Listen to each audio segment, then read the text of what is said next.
నీ book truth without అపాలజీలో నేను ఒక కోట్ చూశాను. ఎడ్యుకేషన్ అనేది జీవనోపాధి కోసం కాకుండా జీవించదగిన జీవితాన్ని గడపడం కోసం.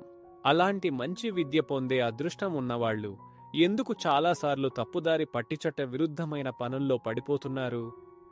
అసలు తప్పు ఎక్కడ జరుగుతోంది? ఒక విషయం ఉంది, అది లోభం.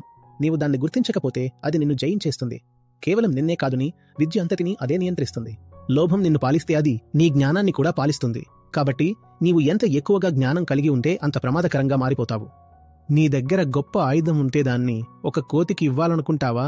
ఇదే పరిస్థితి. ఎవరైనా గొప్ప జ్ఞానం, సాంకేతికత లేదా ధనం చేతిలో ఉన్నవాళ్లకు స్వయం జ్ఞానం లేకపోతే, అంటే కోతి చేతిలో న్యూక్లియర్ టిప్ ఉన్న క్షిపణి ఉంది, $1 బిలియన్ బ్యాంక్ బ్యాలెన్స్ ఉంది, ఇంకా ఐవీ లీగ్ యూనివర్సిటీల నుంచి 2 PhDలు కూడా ఉన్నాయి. ఇదే ఆ కోతి. చాలా జ్ఞానం ఉంది, బాగా ఆయుధాలతో సిద్ధంగా ఉంది, ఇంకా దొబ్బిన డబ్బుతో నిండిపోయిన జేబులు కూడా ఉన్నాయి. ఇదే ఆ కోతి. వాడికి అన్నీ ఉన్నాయి. నీవు నేను చెప్పే కోతిని గుర్తుపట్టగలవు కదా?